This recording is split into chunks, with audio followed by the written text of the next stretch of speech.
And welcome back. So in the previous video you saw us install the radiator and the majority of the coolant hoses. So what you see here is that we went ahead and put our battery on our charger.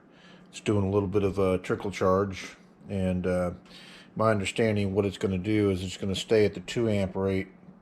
This is one of these automatic newer battery chargers too, where the battery has to be at a certain voltage in order for it to start charging, and so on and so forth.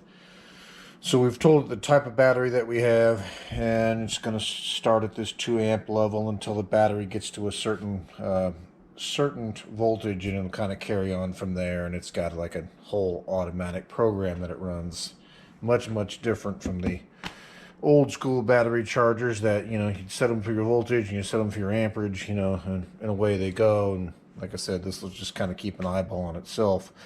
So it's going to trickle charge this until it gets complete. We're going to kind of let that battery do what it needs to do. In case you're curious, there's the shot of the charger again. And you don't have to go the auto route. You can kick this over into manual and adjust your charging amps and such manually if you wish to do so. But we got some time yet, so there's no problem with this setting on a nice low 2 amp trickle charge. So what we're going to do next, to bring you back over, is that we're going to go ahead and see about getting the supercharger head unit and mounting bracket reinstalled at this point. And if you remember from the previous video, when we deinstalled it, it'll sit right about here. It's got this mounting point which comes in the Procharger kit, which replaced one of the bolts in the timing cover. This one down here was the same way, the silver mount here. It utilizes a bolt through the tensioner here as a mounting point, as well as the idler pulley that would normally sit here. It still uses the idler pulley, but has a longer bolt that comes through and bolts into that as well. So it's got these 2 mounting bolts, so it's got 4 mounting positions total where that bracket sits. And just to show you the hardware here, so this is the factory tensioner. Obviously we're going to put that back on because it's not loose, it's still good, there's no excessive play in there. This is the idler pulley. There's nothing wrong with the bearing that's in it, everything's good.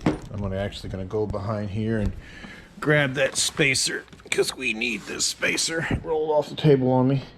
So this spacer sits on the face of that tensioner. This spacer, which also comes with the kit, you'll notice it has kind of a shoulder machined in it, sits in the center of that bearing. And of course, this is the bolt that goes through the mounting cover and everything, and then goes into the tensioner. And then you've got this bolt which goes further down in the bracket. This one goes further in the bracket, and that's the one, if I remember correctly, that goes through all of this into the bracket, and then into the engine timing cover itself. So again, this is the hardware we're dealing with, and these 4 bolts, that spacer, as well as this spacer, is everything that comes in that Procharger kit. So we're going to work on that. We're going to work on getting this bracket over there. And what I may do is just leave the supercharger unit, head unit, attached to this bracket. Now it makes it a bit heavier and a bit awkward more to deal with, and it would be easier to take this head unit off and just install this bracket by itself. But the issue is putting the head unit back on the bracket, getting access to these Allen keys. Although you can do it with it in the vehicle, it's just extremely tight spaces, and it's kind of hard to get to some of these Allen keys and tighten it up. So like I say, we'll finagle with that and work on that, and then we'll bring you back as we're tightening that one up, because the other thing that we'll have to do is kind of get the accessory belt, the serpentine belt, laid in place where it needs to go before we put this idler pulley in, because the way they have the belt routed to get to everything that it needed to go, around that supercharger makes for some very awkward, unfortunately, belt changes, like we were commenting on in one of the previous videos, because there's no way, with the way those idler pulleys on that supercharger bracket are configured, to be able to just loosen up the tensioner like you would on any other vehicle, drop the belt off and put a new belt on. You literally have to take this idler pulley completely off at a minimum, or loose enough you can kind of get it off and wiggle the belt behind it and put it back on, because it comes up this way, comes around the idler, and then goes around the power steering pump. I'm sorry, not power steering pump, but alternator. Goes around the supercharger, comes around this way, and eventually goes around this way, loops around. But I'll show you all that when we get to it, because it'd be a bit easier to describe it on the vehicle. But because of the way it goes, and again, not being able to clearly get around all of this because of the way it routes, unfortunately, just it is what it is in that case. Like I said, it's not too bad.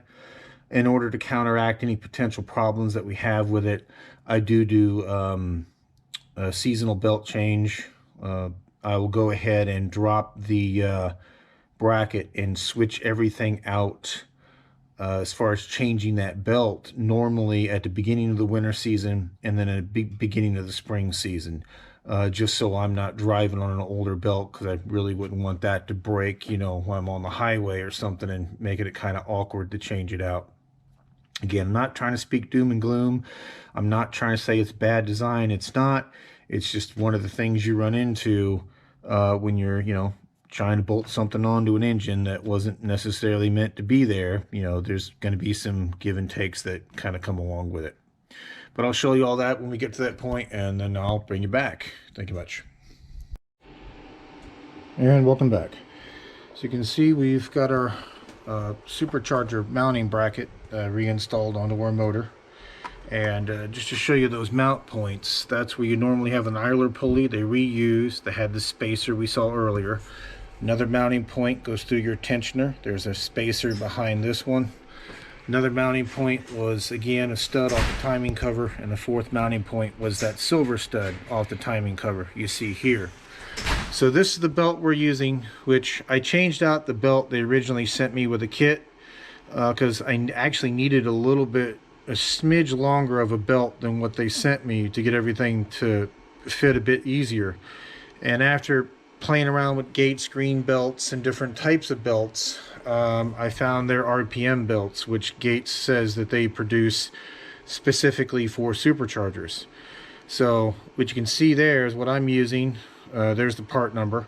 It ends up being a 105/8 inch outer circumference.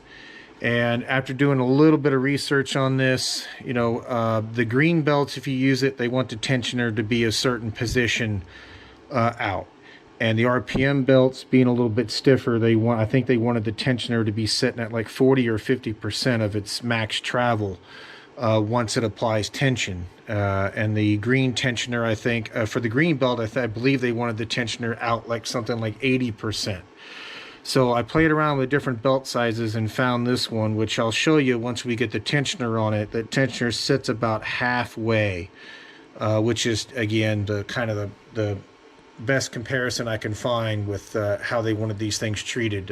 Again, my understanding is the RPM belts are a little bit stiffer, and the green belts are not. And there's actually, if you just search Gates green belt versus RPM belt, there's quite a few videos online that show a supercharged engine doing pulls and kind of how that tensioner behaves when you come off the gas, and that momentum is still on that belt. It shows you how the RPM belt behaves on that, as far as the way that tensioner operates to keep the tension on that belt versus an RPM one. So I've been using these RPM belts for about 3 years, and I've been happy with them. Like I said, just as a preventative measure, because this belt is a bit difficult to replace just due to the design of the bracket. And again, it's not a bad design. It's the design that we found, at least on this one, that we had to go with to keep the proper amount of pressure on all the necessary pulleys. it leads to that. You can see here we have the belt partially routed at this point, so it's going to come off the tensioner, wrap around the water pump pulley you see here, go behind the idler, come around the alternator, hit the first idler pulley on the back of the Procharge bracket, and this loop here goes around the supercharger, comes off the supercharger. There's another idler that you may have saw when we had the bracket off the engine that sits right here. I'm sorry, right back here. Right back here is the second one. So it comes off the supercharger, comes down this way, hits the, goes around behind this idler, shoots out this way, hits the power steering pump, goes down, hits the AC, wraps around, hits the idler, and then finally goes around the outside of the crank pulley. And you can see that diagram there in their chart. So the two idlers that you're dealing with on that bracket are both here and here. And because of where those mounting posts are, one post here, one post there, that post is, let's see, one pulley, two pulley, that first post, mounting post, is right about there. And because you have to get it around this idler, which is there, because it has to go behind it, you'll notice this bolt goes through it. So there's really no way, you can't even really push the belt up behind here and kind of snake it through. What I have to do is that you have to take this completely out, drop it, take this bolt out, and just loosen up the bottom two so the bracket can swing forward, and then you can fish your belt behind it. Again, it's not a complaint. You know, it is what the engineers had to do to get the bracket to work with this motor. So it's no fault of their own. It's just one of those things that you have to accept. When you're going with custom parts, you're going to have custom issues that you have to deal with. So again, that's why I do the preventative changes. So even though whether the belt is showing signs of wear or needs it or not, like in this case, since we had it off, we're going to take advantage of the opportunity and throw a new belt on it. And then come spring, we'll go ahead, when we do the first oil change, we'll go ahead and change out the supercharger belt again at that point. Again, just as a preventative measure, since it is so difficult, this is not something that I want to do, you know, sitting on the side of the road, so to speak. But with that being said, I'm going to go ahead and get the head unit mounted on this bracket. I know originally I was going to try to leave it on here, but it's a lot of weight to have on here to get this bracket to line back up and bolt back in. So we went ahead and took it off, made this easier to deal with, and that's actually how the instructions want you to do it when you're installing the kit. You'll install this bracket first, followed by the head unit. So we're going to go ahead and get the head unit on here, and then when we get that done, we'll bring you back. Thank you much. As you can see, we've got our head bolt, or head unit, I should say, re-secured to our bracket. And there's just a series of 6 Allen, countersunk Allen screws that you can kind of see. Actually, let me get you a better shot of that.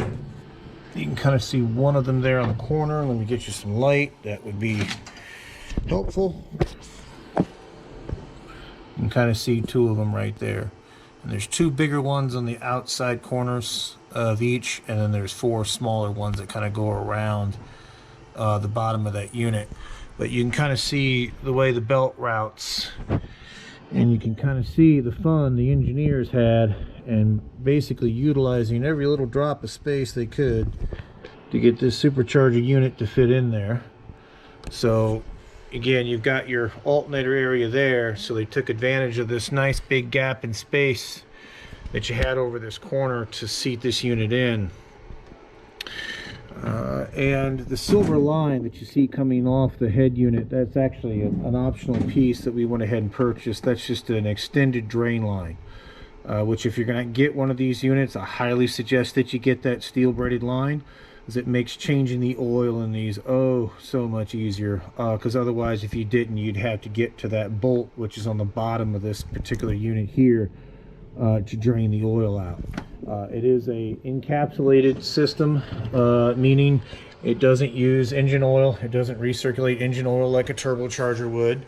It has its own oiling system. You basically just drain it, you know, put your drain plug back in, come up here and refill it.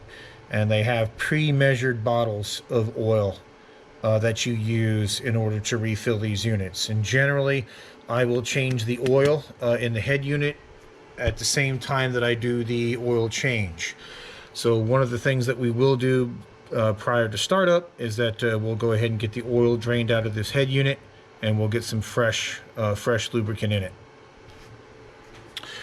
Let's see. So I'm going to go ahead and work on getting that intake pipe reattached. Yeah, it's intake. I'm sorry, not intake. What am I thinking? That is the discharge pipe off of the supercharger. I'm going to work on getting that attached. I'm going to use the same process we did with using any other hose, and it does help here. I'm going to take a little bit of spray silicone onto a shop towel and just coat, just wipe it down on the inside lip of this hose, and it will help slide onto that supercharger snout immensely easier. Once that is in, I'm going to, I'll bring it back for it, but I'll go ahead and get this PCV hose reattached, and we'll start working on getting these vacuum hoses reattached. One of these goes to the Purge solenoid, which is located down behind the driver's fender. I'll show that to you when we get there. This one goes to the sensor for a boost gauge, which is inside the cab. I'm going to go ahead and just replace these lines. I don't think there's anything wrong with them, but you know, we've done a pretty good job of pushing them around and beating on them, and the material is, you know, relatively inexpensive. I'll go in a bit more detail, but this is not the tubing that you get with the Procharger kit. Procharger gives you the standard rubber vacuum line. I'll give credit where credit's due. I was watching Boosted Motorsports' channel very early on when he was doing one of a Procharger setup in a Ram 1500. He uses this tubing and has for years for doing methanol sprays and things of that nature. And what's nice about this is it utilizes those quick connect fittings that you can kind of see on the end of the sensor there. So you just push in on this blue collar, it'll release the pipe, and to put the new one in, you just push it in place and it'll grab hold of it.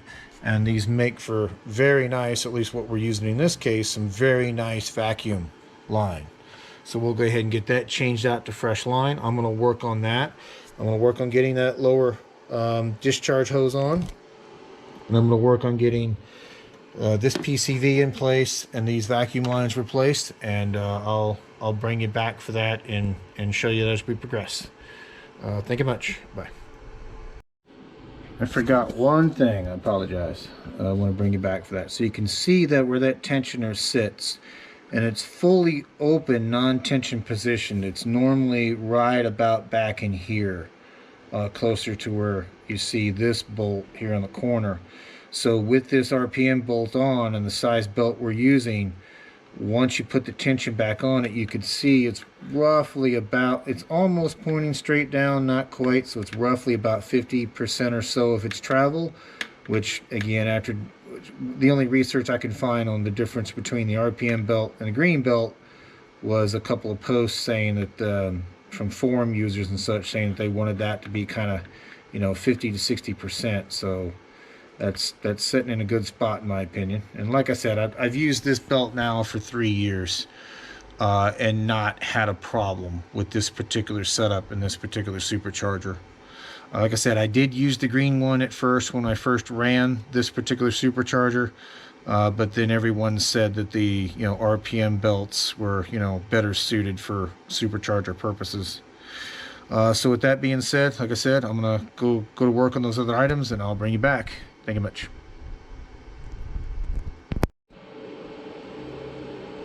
And welcome back. So just want to give you a shot of what we're using here, which is I got this off Amazon. I'll put a link in the description. So it's just 1/4-inch nylon tube. And if you remember during the disassembly, I'll show you where this goes. This is the Purge solenoid valve.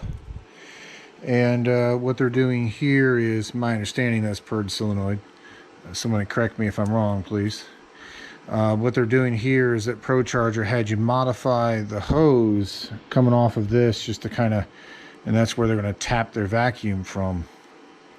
This piece, if you remember, plugs into this gear here, sits here, plugs into the intake there for the source of vacuum, and then that's where we had our two pieces coming off. We had one port going to our vacuum gauge, and the other port goes to our purge solenoid. So what I'm going to do, I'm going to get this piece reinstalled onto that intake, and then I'm going to run a couple of new lines here.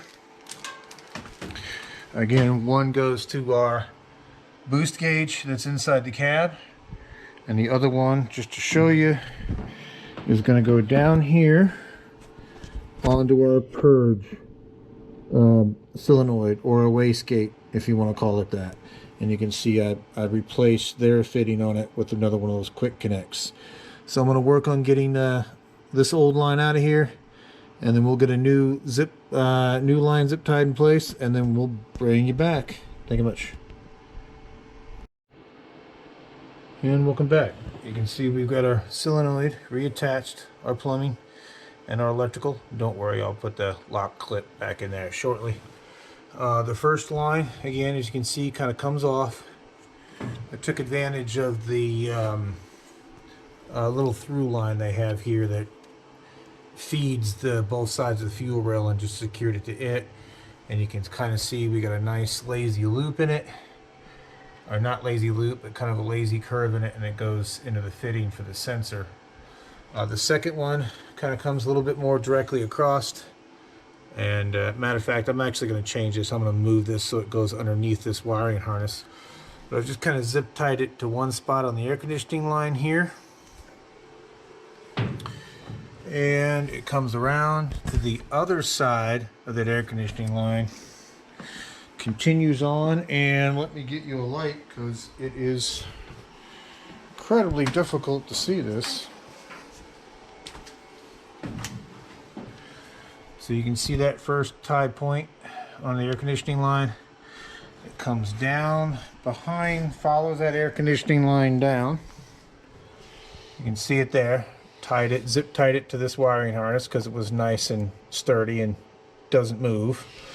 Comes down, loops around, ties in, zip ties to that tie point onto the frame for that wiring harness. And as you can see, loops around and makes its way into the solenoid there. So having this loop on here just kind of allows me to push back on this, which it will. It'll push back on this a little bit when I put the fender liner back in here. I may come back and trim this line up and go a little bit more direct into there, but for now I'm going to kind of just leave this loop in here and see how it works out.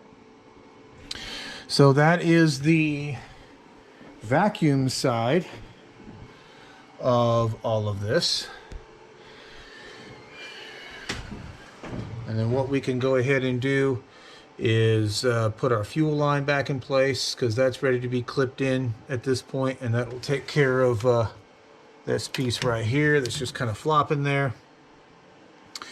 And in a previous video, you may be wondering why this is just kind of laying loose here. What I'm going to do is put a little bit of a zip tie into that piece, probably right up here, to hold this back a little bit, because normally there's an air box, big old air box sitting here that would be used for the old intake system.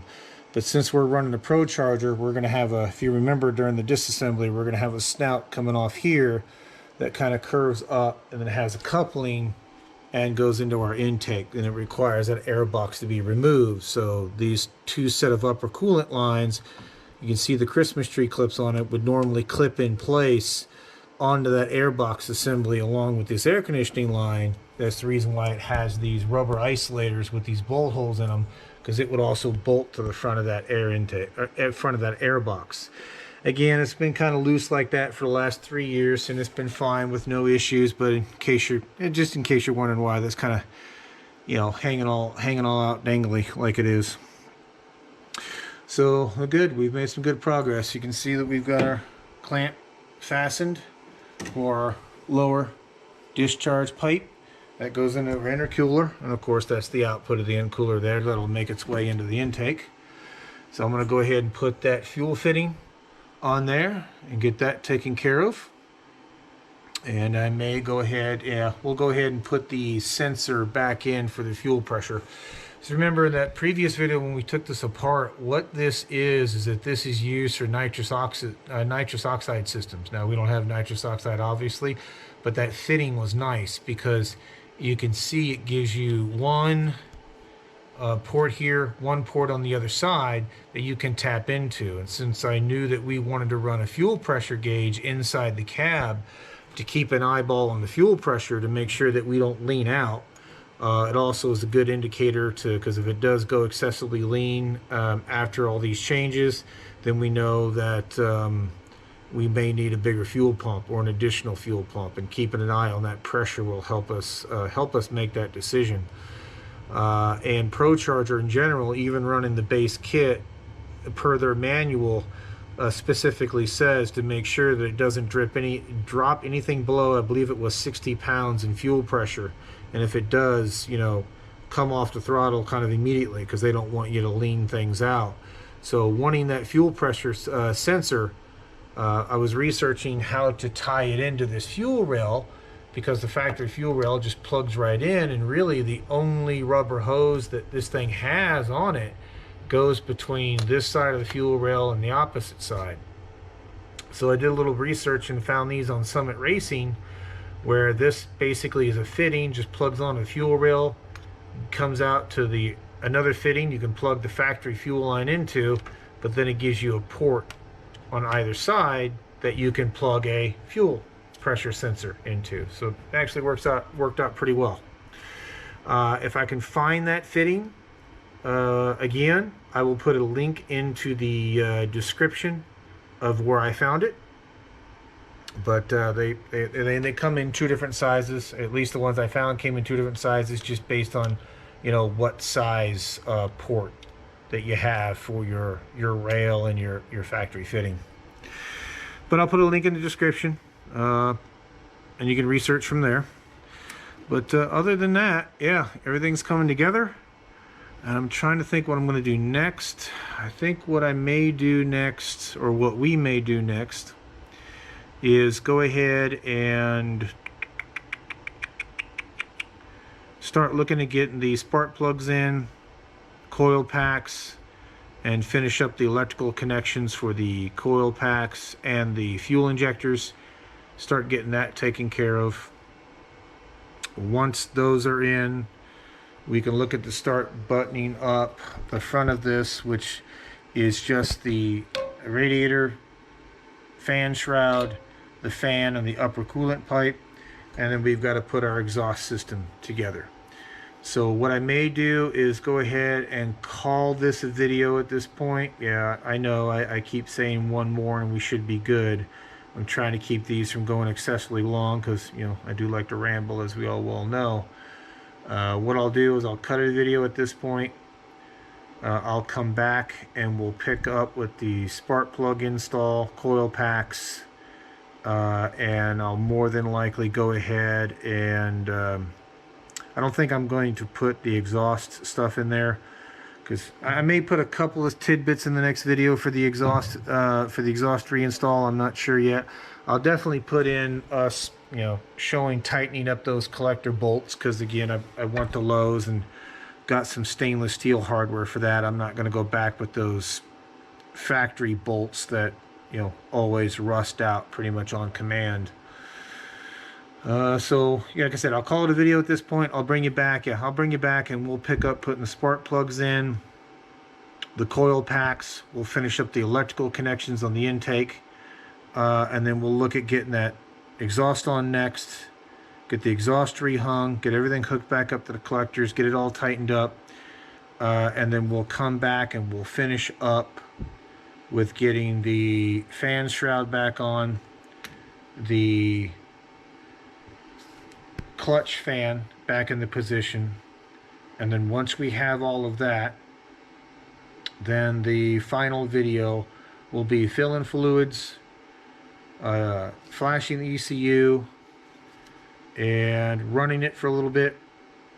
We'll run it, bring it up to operating temperature, make sure that we don't have any issues. Once it's been at operating temperature, we'll shut it down, we'll let it cool down for a bit, and we'll do a second oil change. And then as long as we don't have any leaks or anything after that point, we should be good. But I'll call it at this point, and I'll bring you back for the next one. Thank you much. Bye.